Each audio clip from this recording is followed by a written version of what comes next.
Hi everyone, I'm Dr. Kumari Fernanda Valentine, and what I'd like to do is a short exercise that will hopefully illustrate one aspect about mindfulness. Specifically, this exercise will hopefully illustrate one way that we can relate to our thoughts, sensations, and feelings.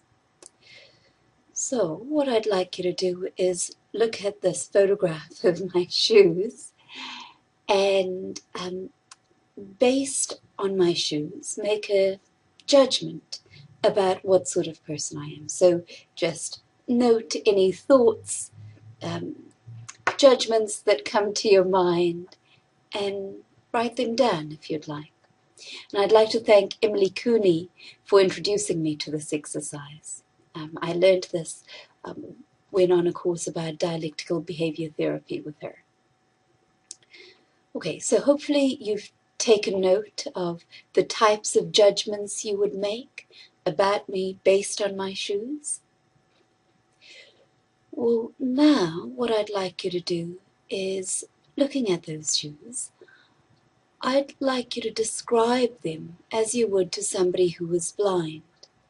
In other words, if somebody couldn't see them, how would you describe them? Okay.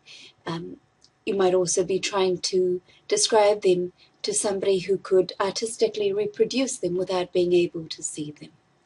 So, what would you talk about in terms of height, shininess, so on. So, hopefully you noticed a difference between that first set of thoughts and the second. What did you notice about the differences? Now, those differences, hopefully relating to how evaluative, judgmental, emotive the first set of thoughts were, relates to how we try to view our thoughts, sensations, and feelings when we're mindful.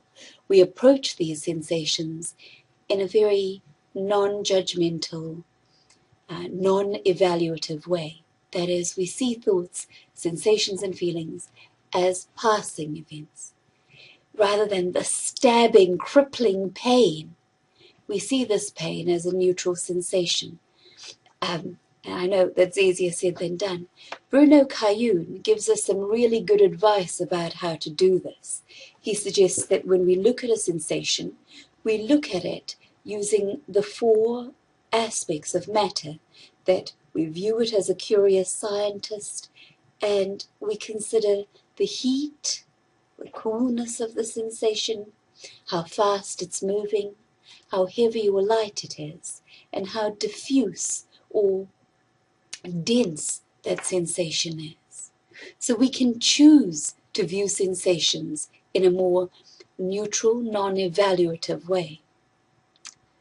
So what I'd like to suggest as a follow-on exercise from this is that today, as you go about your day, you notice the types of thoughts that are coming to mind, perhaps the thoughts about yourself, and you notice the quality of these thoughts. Are they neutral or are they evaluative? So I hope you found this exercise useful, and tune back for some more mindfulness and other exercises.